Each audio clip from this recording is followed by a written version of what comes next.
লাঠি প্রথমত সাপ। কিভাবে সাপ হয়েছে ঘটনা আপনাদের জানেন। হযরত মুসা আলাইহিস সালামকে আল্লাহ তাআলা যখন নবুয়ত দিলেন, মুসা আলাইহিস সালাম নিজেই আল্লাহর কাছে বললেন, আল্লাহ আমি যে নবী হয়েছি এর প্রমাণ কি? আমি তো আগেও যেমন ছিলাম এখনো তেমন, প্রমাণ কি? তখন আল্লাহ তাআলা বললেন, তুমি যদি তোমার নবুয়তের প্রমাণ চাও তাহলে তোমার হাতের লাঠি, যেই লাঠিখানা তোমার শ্বশুর শুআয়ব আলাইহিস সালাম দিয়েছেন, যেই লাঠিখানা হযরত আদম আলাইহিস সালামের জান্নাতি লাঠি, তোমার ওই লাঠিখানা মাটিতে রাখো। হযরত মুসা আলাইহিস সালাম লাঠিখানা মাটিতে রাখলেন। রাখার সাথে সাথে বিশাল সাপ ফনা তুলে শোর করতেছে। মুসা আলাইহিস সালাম সাপ দেখতে ভয় পাইছেন না? এবারে যত বড় পীর বলেন, বুজুর্গ বলেন, ইমাম সাহেব বলেন, খতিব সাহেব বলেন, সাপ দেখলে ভয় সবাই। মুসা আলাইহিস সালাম কিন্তু সাপ দেখে ভয় পেয়েছে। ভয় পেয়ে পিছনের দিকে যাচ্ছে। যখন পিছনের দিকে যাচ্ছে আল্লাহ তাআলা বলেন, আতবিল ওয়ালা তাখাফ ইন্নাকা মিনাল আমিনিন। মুসা সামনে যাও, পিছনে যাইও না। এই সাপ তোমার কোনো ক্ষতি করবে না, সাপ থেকে তুমি পূর্ণ নিরাপদ। এখন যে কোনোদিন সাপের সামনে যায় না, যাইতে তো ভয় লাগে, আস্তে আস্তে একটু সামনে আগাচ্ছে। যখন একটু সামনে আগাইছেন আল্লাহ তাআলা বলেন, খুযহা ওয়ালা তাখাফ সানুঈদুহা সিরাতাহাল উলা। মুসা তুমি ধরো, আমি তোমাকে আবার এই সাপটা লাঠি বানাই দেব। আবার লাঠি বানাই, সুবহানাল্লাহ। যে সাপ শোষ করতেছে, বলতেছে সাপ ধরো, ধরার সাথে সাথে আমি লাঠি বানাই দেব।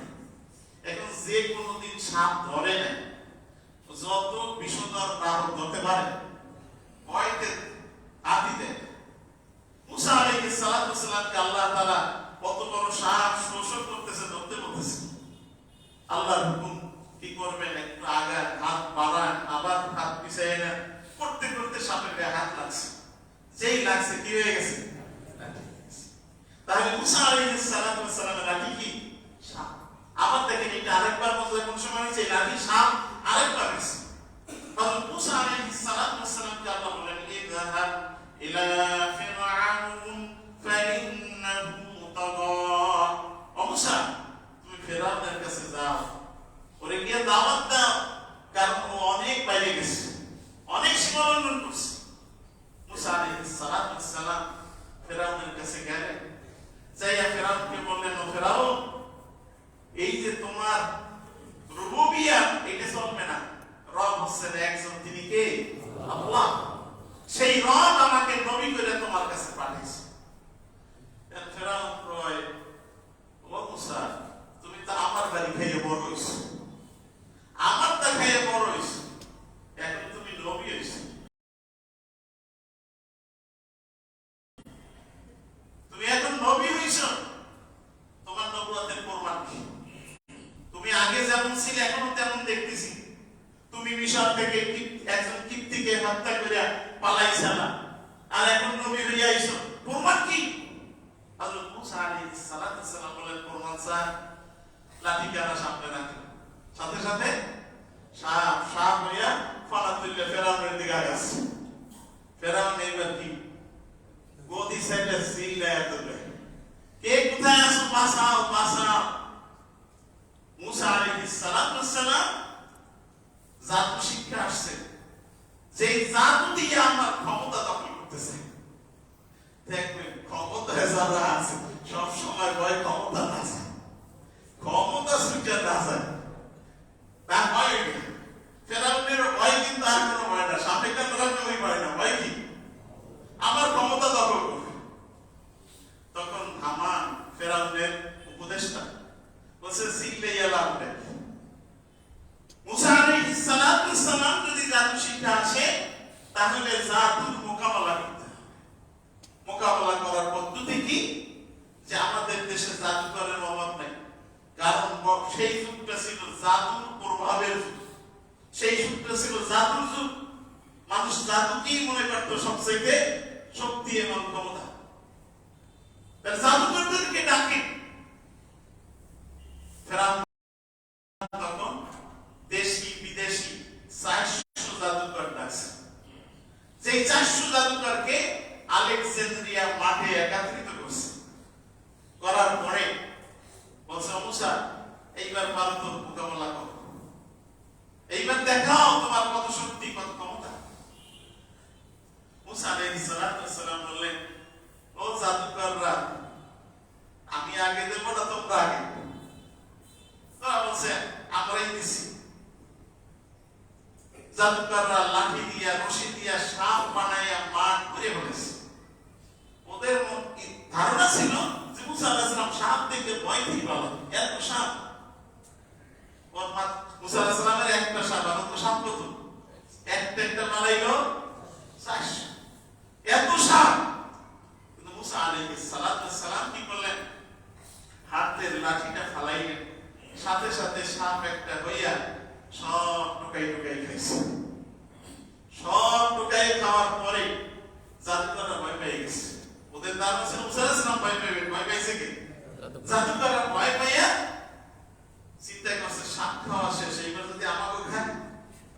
চিল্লাই বলছে, আমান্না বিরাব্বি মুসা ওয়া হারুন, আমরা মুসা এবং হারুনের আল্লাহর প্রতি ঈমান আনলাম। তাহলে মুসা আলাইহিস সালামের লাঠি হলো মুজিজা। 1 নম্বর লাঠি সাপ। 2 নম্বরে মুসা আলাইহিস সালামের লাঠি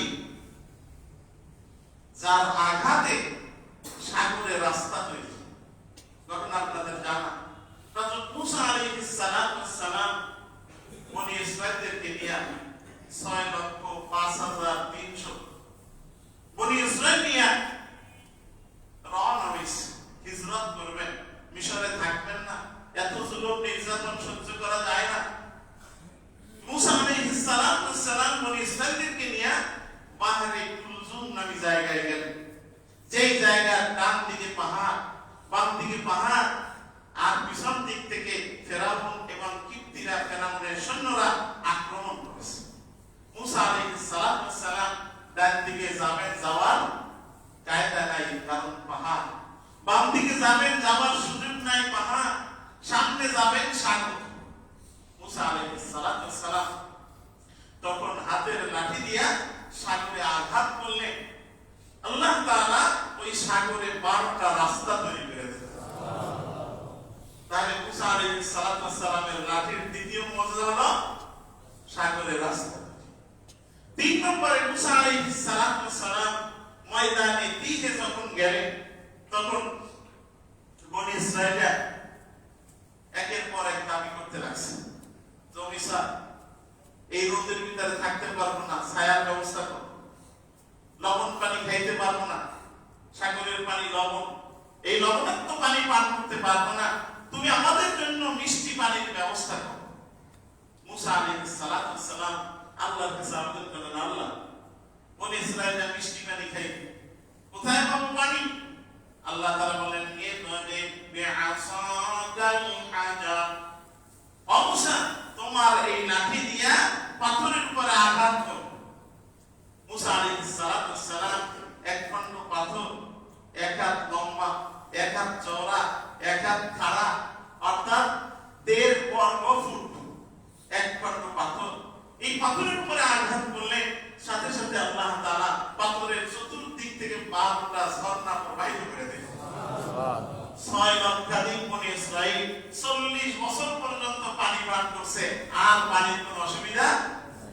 তাহলে কয়টা গেল লাঠিতে? 3টা। এখন হুজুর সাল্লাল্লাহু আলাইহি ওয়াসাল্লামকে আল্লাহ তাআলা অন্য নবীদেরকে যে মর্যাদা দিয়েছেন, এই মর্যাদা আমার নবীরও দিয়েছেন। আমি বলছি না আগে যে সব নবীদের মর্যাদা দিয়েছেন। এখন বলতে পারেন হুজুর সাল্লাল্লাহু আলাইহি ওয়াসাল্লামকে আল্লাহ এরকম লাঠি দিয়েছেন। লাঠি লাগে, লাঠি লাগে না, কারণ মুসা আলাইহিস সালামকে সাপ দিয়ে আল্লাহ সাহায্য করেছে। ওই বাতিলদের, ওই জাদুকরদের মোকাবেলা করতে সাহায্য করেছে। হুজুর সাল্লাল্লাহু আলাইহি ওয়াসাল্লামকে আল্লাহ এভাবে সাহায্য করেছে। ঘটনা এভাবে হাদিসের ভিতরে আসছে যে ইরাস গোত্রের একজন লোক উট বেচতে আসছিল মক্কায়, উকাস মেলায়। উট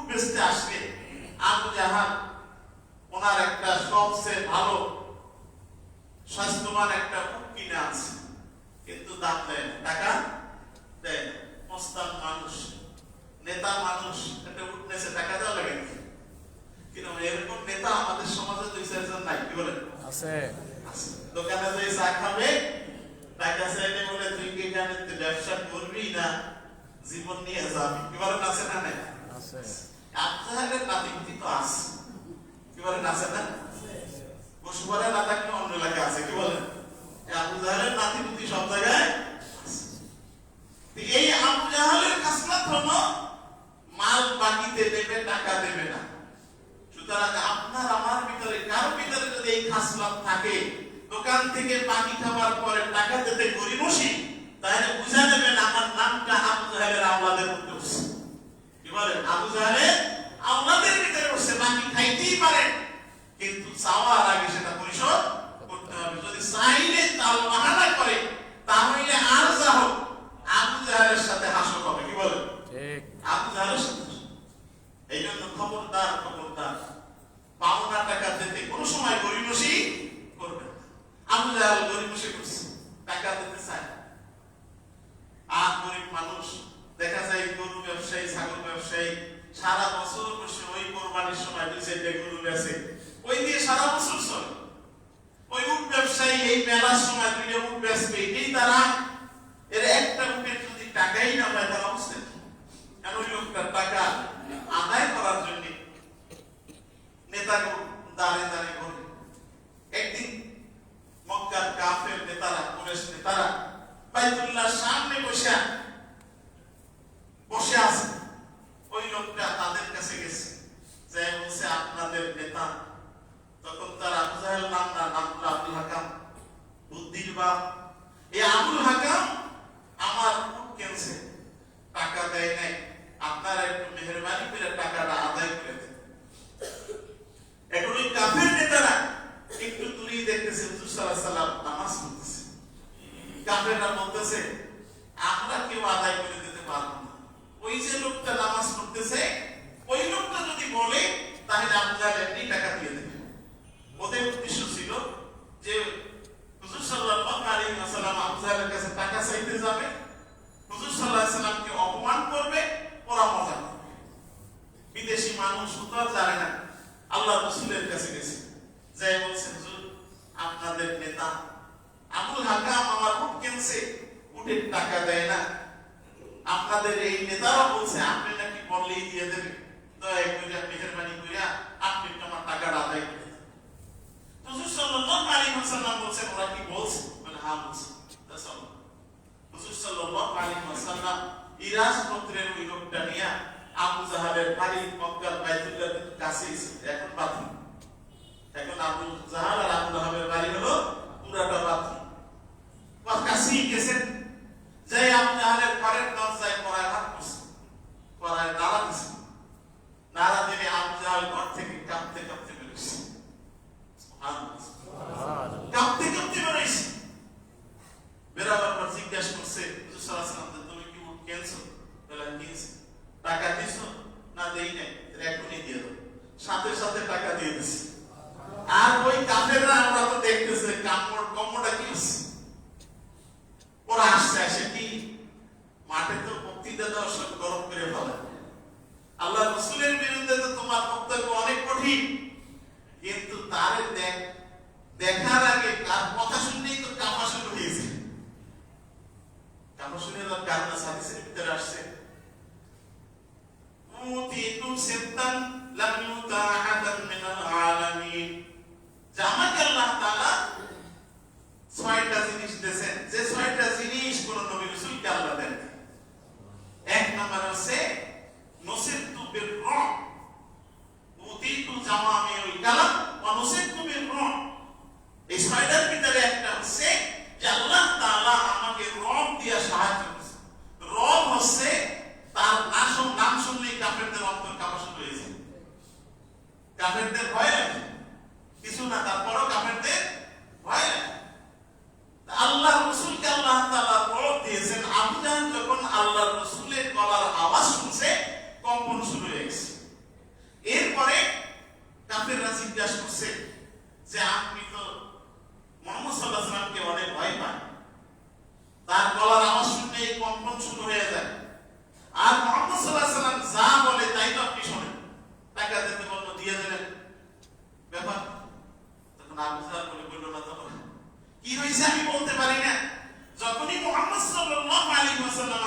ডাক দিছে, আমার শরীরের ভিতরে কম্পন এসে গেছে, আমি জানি না কি হয়েছে।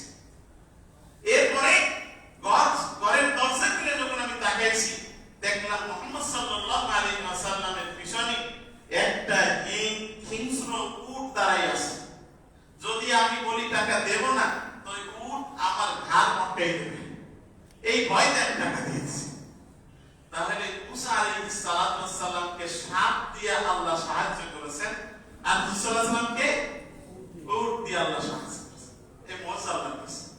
দুই নম্বরে মুসা আলাইহিস সালাতু ওয়াস সালামের লাঠি দিয়া আঘাত করে সাগরে কি হয়ে গেছে, পানি দুই ভাগ হয়ে গেছে, রাস্তা হয়ে গেছে। হুজুর সাল্লাল্লাহু আলাইহি ওয়াসাল্লামের লাঠি লাগে। আবু জাহাল এবং কাফেররা একদিন বলছে, ও মুহাম্মদ সাল্লাল্লাহু আলাইহি ওয়াসাল্লাম, তুমি যদি আল্লাহর নবী হও, প্রমাণ দেখাও। বলে কি প্রমাণ দেখতে চাও? বলে আকাশের চাঁদকে তুমি হুকুম করে পারলে ভাগ করো। হুজুর সাল্লাল্লাহু আলাইহি ওয়াসাল্লাম বললেন যে তাহলে আকাশের চাঁদের দিকে তাকাও। হুজুর সাল্লাল্লাহু আলাইহি ওয়াসাল্লাম চাঁদের দিকে ইশারা করতেই চাঁদটা দুই খণ্ড হয়ে দুই দিকে ভাগ হয়ে গেছে। সুবহানাল্লাহ।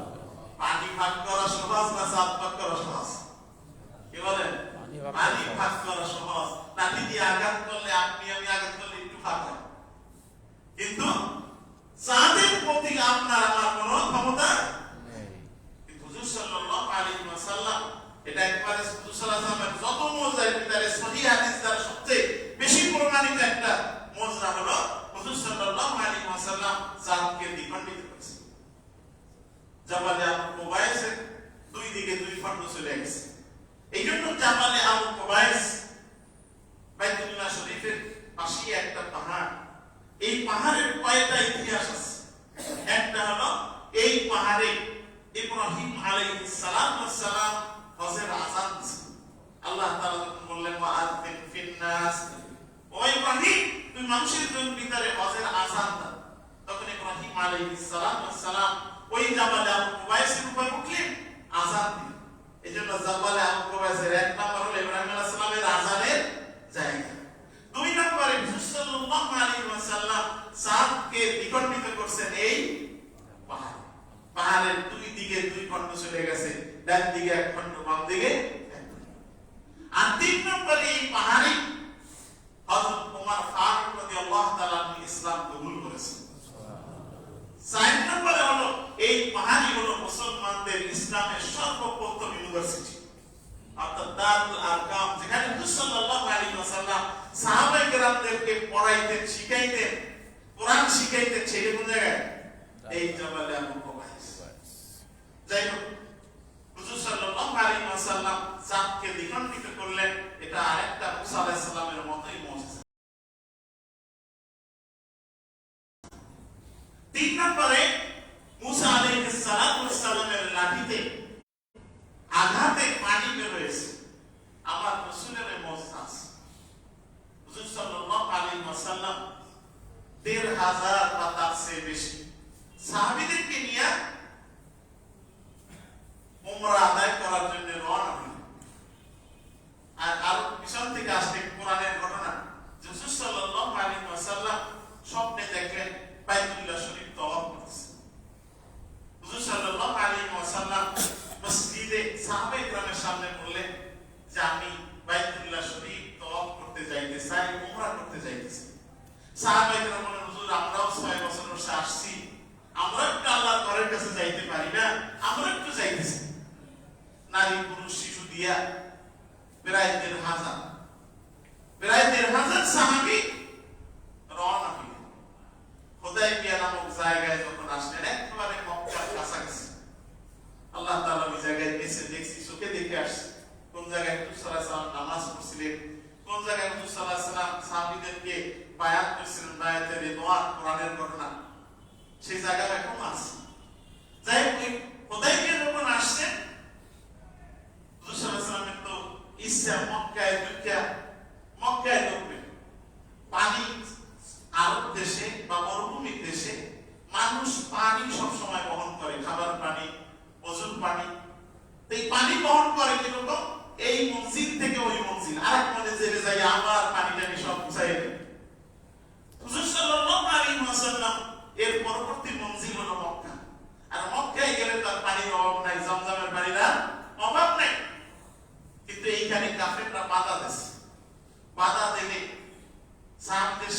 পানি আছে, পানি শেষ হয়ে গেছে। সাহাবায়ে কেরাম বলছে, ইয়া রাসূলুল্লাহ, আমাদের সাথে যে পানি ছিল পানি শেষ, খাবার পানি নাই, ওজুর পানি নাই, আমাদের তো আর পয়সা থাকার কোনো উপায় নেই। হুজুর সাল্লাল্লাহু আলাইহি ওয়াসাল্লাম বললেন যে হুদায়বিয়ার কুয়ার কি অবস্থা? যার প্রত্যেক মঞ্জিলে কুয়া থাকে, কুয়ার কি অবস্থা?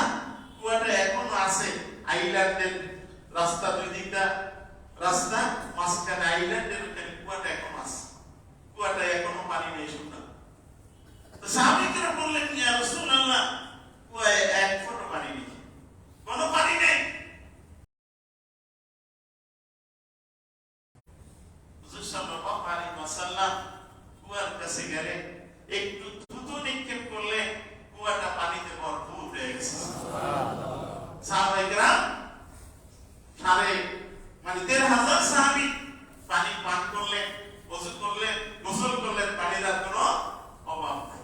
তাহলে আল্লাহ তাআলা রাসূল সাল্লাল্লাহু আলাইহি ওয়াসাল্লামকে বোঝা দেন না? আল্লাহ সিদ্ধিয়াস হুজুর সাল্লাল্লাহু আলাইহি ওয়াসাল্লাম তাবুকে সাহাবায়ে কেরাম বললেন, ইয়া রাসূলুল্লাহ, তাবুকের জলাশয়ে কোথাও পানি নেই, আমরা পানি পান করব কিভাবে, ওযু গোসল করব কিভাবে? হুজুর সাল্লাল্লাহু আলাইহি ওয়াসাল্লাম বললেন, দেখো কোন জায়গায় একটু পানি বের হয় কিনা। সাহাবায়ে কেরাম শুনলেন এক জায়গা থেকে একটু বুদবুদ করে পানি উঠে। হুজুর সাল্লাল্লাহু আলাইহি ওয়াসাল্লাম ওই জায়গায় গেলেন, অনেক সময় হাতের মাথায় একটু পানি পাইছে, পাইয়া পানি দিয়ে নিজের চেহারা ধুইলেন, পানিটা ছিটাই দিলেন, পুরা জলাশয় পানিতে ভরপুর হয়ে গেছে। তাহলে হুজুর সাল্লাল্লাহু আলাইহি ওয়াসাল্লামকে মুজিজা দিয়েছে। শুধু এটা না, এরকম বিনা জায়গায় পানি না, আল্লাহ তাআলা হুজুর সাল্লাল্লাহু আলাইহি ওয়াসাল্লামকে দুধেরও ব্যবস্থা করেছে। এই কারণে আপনাদের জানা যে হুজুর সাল্লাল্লাহু আলাইহি ওয়াসাল্লাম হযরত আবু বকর সিদ্দিক রাদিয়াল্লাহু তাআলা আনহুকে নিয়ে যখন হিজরত করতেছে, একটা তাঁবুতে গেলেন। ওই তাঁবুতে এক মহিলা, যেই মহিলা একাই তাঁবুর ভিতরে। হুজুর সাল্লাল্লাহু আলাইহি ওয়াসাল্লাম বললেন, তোমাদের তাঁবুতে কোনো খাবারের ব্যবস্থা আছে? না, কিছুই নাই আমাদের, বকরিগুলা নিয়ে আমার স্বামী মাঠে চড়াইতে গেছে। হুজুর সাল্লাল্লাহু বললেন, তুমি তো একটা বকরি তো বাঁধা আছে, ওইটার থেকে আমরা একটু দুধ দোয়াই। তখন উনি বলতেছেন, তাঁবুর মালিক বলতেছেন যে হুজুর, আপনি দুধ দোয়াই নেবেন, এইটা তো এত অসুস্থ যে ওরে মাঠে নিতে পারে। ২ নম্বরে এই ছাগলটার এখন বাচ্চা হয় না, আপনি দুধ দোয়াবেন, এবার দুধ বাচ্চা না দুধ দেন, আপনি কি করে দুধ দোয়াবেন? হুজুর সাল্লাল্লাহু আলাইহি ওয়াসাল্লাম বললেন, আপনি অনুমতি দিলেই দোয়াই দিবেন। বলে পারলেন না, কি বলেন, বলেন না, যখন বলে যে ওটা অসুস্থ, কথা শোনে না, এরপর কি বলছে, বাচ্চা হয় না, তারপর কথা পারলেন না। হুজুর সাল্লাল্লাহু আলাইহি ওয়াসাল্লাম ছাগলের পিঠে একটু হাত বুলাইলেন, এরপরে দুধ দোয়াইলেন, নিজে পান করলেন, আবু বকর সিদ্দিক রাদিয়াল্লাহু তাআলা পান করলেন, সাথে যে আরেকজন ছিল সে পান করছে। এরপরে ওই মহিলাও কাছে ঘরে পাত্র কি আছে নিয়ে আসো, সব পাত্র দুধ দিয়ে ভরপুর করে দিয়ে গেছে। তাহলে এই মজা আল্লাহ তাআলা হুজুর সাল্লাল্লাহু আলাইহি ওয়াসাল্লামকে দিয়েছে। এক কথায় নবী, সমস্ত নবী রাসূলদের মজা আল্লাহ তাআলা হুজুর সাল্লাল্লাহু আলাইহি ওয়াসাল্লাম দিয়েছে। হযরত নূহ আলাইহিস সালাতু ওয়াস সালামের মজা ছিল অল্প খাবারে বেশি বরকত। ইতিহাসের ভিতরে যেটা আসছে, হাদিসের ভিতরে আমি পাইনি, ইতিহাসের ভিতরে পাইছি, সেটা হচ্ছে হযরত নূহ আলাইহিস সালাতু ওয়াস সালামের জামানায় একটা লোক ছিল, অনেক শক্তিশালী আমালিকা গোত্রের একটা লোক, যেটা ইতিহাসের ভিতরে নাম লেখছে উসবিন উলুদ। আসলে সহিহ না গায়রে সহিহ এটা বলার দরকার না, কারণ হচ্ছে ফজিলতের জন্য গায়রে সহিহ কথা আলোচনা করা যায়। এই দীর্ঘাকায় মানুষটা, এই মানুষটা অনেক খাবার লাগতো। এখনো কিন্তু ২-১ মানুষ আছে যে আমার মতো ৫-৭ জনটা খাইতে পারে, বলেন আছে না? এইরকম বেশি খাবার লাগতো। এই লোকটা হযরত নূহ আলাইহিস সালাতু ওয়াস সালামকে বললেন যে আপনি আমারে যত কাজ দেবেন সব কাজ করে দেব, শর্ত হলো আপনি আমার পেট ভরে খাও। নূহ আলাইহিস সালাতু ওয়াস সালাম বললেন, ঠিক আছে, করো, কাজ করো, কাঠ ফাড়ো, নৌকার কাজে সহযোগিতা করো, সব কাজ করে দিছি, দিয়ে এবারে খাবার দেন। নূহ আলাইহিস সালাতু ওয়াস সালাম মাত্র 3টা রুটি দিয়েছেন। কয়টা? 3টা রুটি দিয়ে এক পেট করে খাও। এখন তো সব বড় বড় হয়ে গেছে যে নবীর কোনদিন মিথ্যে কথা কয়? আপনি বললেন আমাদের পেট করে খাওয়াবেন, অথচ আপনি 3টা রুটি দিয়ে পেট করে খাইতে পারেন, ব্যাপারটা কি? নূহ আলাইহিস সালাতু ওয়াস সালাম বলেন, ঠিক আছে, তুমি রুটি কয়টা একটা কাপড় দিয়ে ঢাকো, এরপরে পেট করে খাইতে লাগো, যত সময় তোমার প্রয়োজনে দেওয়া হবে। এইবার মনে পানি আসছে, কি বলেন? 3টেই শেষ না, আরো পাওয়া যাবে। এইবার বিসমিল্লাহ বলে খাওয়া শুরু করছে। ওই রুটি বের করে খায়, বের করে খায়, খাইতে খাইতে বলতেছে, হুজুর আমার পেট পড়ছে। বলে না, কি দরকার? না, আর খাইতে পারবো না, আর খাইতে পারবো না। রাসূল বলে, ঠিক আছে, এবার কাপড় সরাও। কাপড় সরাই দেখছে রুটি 3টেই রয়ে গেছে। সুবহানাল্লাহ, সুবহানাল্লাহ। আমার রাসূলকে আল্লাহ তাআলা এই মজা দিয়েছে। হাদিসের ভিতরে আসছে, সহিহ হাদিসের ভিতরে আসছে যে হুজুর সাল্লাল্লাহু আলাইহি ওয়াসাল্লামের সাহাবী হযরত আবু হুরায়রা রাদিয়াল্লাহু তাআলা আসহাবে সুফফার একদিন এত ক্ষুধা লাগছে যে ক্ষুধায় মসজিদে নববীর দরজার কাছে শুয়ে রয়েছে। কারণ এই আসহাবে সুফফার এরা কারোর কাছে হাত পাততো না। কোরআনের ভিতরে বলা হয় ইয়াসআলুনা ইলহাফা ওয়ালা ইয়াসআলুনা নাসা ইলহাফা, যে তারা মানুষের কাছে হাত পাততো না, চাইতো না, অথচ ক্ষুধায় অনেক কষ্ট করত। আবু হুরায়রা রাদিয়াল্লাহু তাআলা এত ক্ষুধা লাগছে, হাত তো কারোর কাছে পাতে না, ওই মসজিদে নববীর দরজার কাছে শুয়ে রয়েছে। কেউ যদি দেখা বোঝে এবং তাকে কিছু খাবারের ব্যবস্থা করে, হযরত আবু বকর সিদ্দিক রাদিয়াল্লাহু তাআলা বের হয়ে গেছেন। উনি মনে মনে চিন্তা করছেন যে আর মনে হয় হবে না, কারণ আবু বকর সিদ্দিক রাদিয়াল্লাহু তাআলা যখন বোঝেন না, কে বুঝবে? ওমর রাদিয়াল্লাহু তাআলা চলে গেছেন, ওসমান রাদিয়াল্লাহু তাআলা চলে গেছেন, নিরাশ হয়ে গেছে। এই সময় হুজুর সাল্লাল্লাহু আলাইহি ওয়াসাল্লাম বের হয়ে বলেন, আবু হুরায়রা, তোমার কি ক্ষুধা লাগছে? তাহলে ক্ষুধা তো লাগছে, আসো আমার সাথে। হুজুর সাল্লাল্লাহু আলাইহি ওয়াসাল্লাম আবু হুরায়রা বলেছেন, একটু বসো, দেখো কিছু পাওয়া যায়। এর মধ্যে এক সাহাবী এক পেয়ালা, হাদিসের ভাষা হলো পেয়ালা, এক কাপ বা এক মগই আমরা বলি, এক মগ দুধ নিয়ে আসছে। আবু হুরায়রা দেখে খুব খুশি হয়েছে যে এই দুধ দিলে তো আমার এই বেলার মতো খাবার হবে না। হুজুর সাল্লাল্লাহু আলাইহি ওয়াসাল্লাম বললেন যে তুমি আসহাবে সুফফার সকলকে ডাইকে আনো। তা আসহাবে সুফফার সদস্য হলো কয়জন? ৭২ জন। তার ৭২ জনে যদি এক পেয়ালা দুধ খুলে একটু মুখ ভিজায়, তাই নাকি শেষ। অথচ হুজুর সাল্লাল্লাহু আলাইহি ওয়াসাল্লাম সবাইকে ডাকতে বলছে। আবু হুরায়রা রাদিয়াল্লাহু তাআলা হুজুর সাল্লাল্লাহু আলাইহি ওয়াসাল্লামের আদেশে সবাইকে ডাকলেন। সবাই গোল হয়ে দাঁড়াইলেন। সবচেয়ে ডান পাশে দাঁড়াইছে একজন যুবক।